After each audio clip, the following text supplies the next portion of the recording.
আজকে অনেককেই যদি জিজ্ঞাসা করেন খাবারের সময় সুন্নাত কি, বলবে খাবার শেষে প্লেটটা ভালো করে মুছে খেয়ে ফেললাম, কারণ প্লেটের শেষের অংশগুলোর মধ্যে বরকত থাকে, সেটা খেলে প্রতিষেধক হবে, শেফা হবে।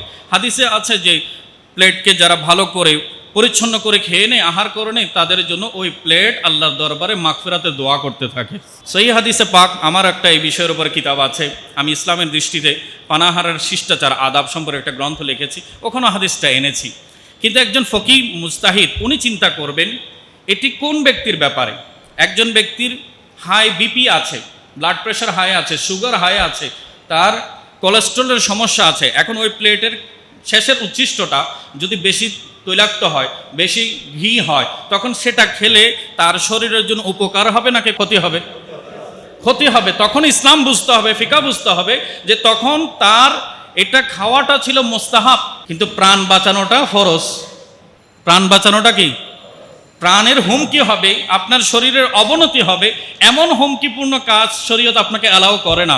তখন সেই প্লেটের সর্বশেষ উচ্ছিষ্টটা যদি আপনার শরীরের জন্য ক্ষতিকারক হয়, তখন সেটা বাদ দেয়া, ছেড়ে দেওয়াটাই হচ্ছে আপনার জন্য শরীয়তের বিধান, যাতে আপনি প্রাণটাকে সহি সালামত বিশুদ্ধ রাখতে পারেন। এখন হাদিসের দুটো ব্যাপার, একটা হচ্ছে এলমুর রেওয়ায়া আর একটা হচ্ছে এলমুদ দিরায়া।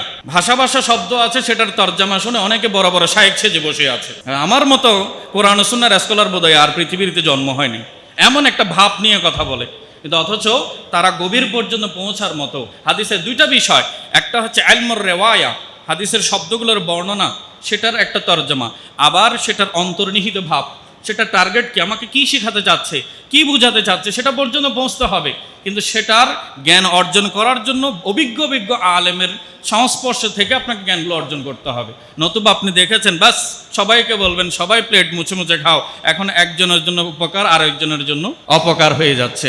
সেজন্য আমরা আলেম ওলামার সাথে মহাব্বতের বন্ধনও করব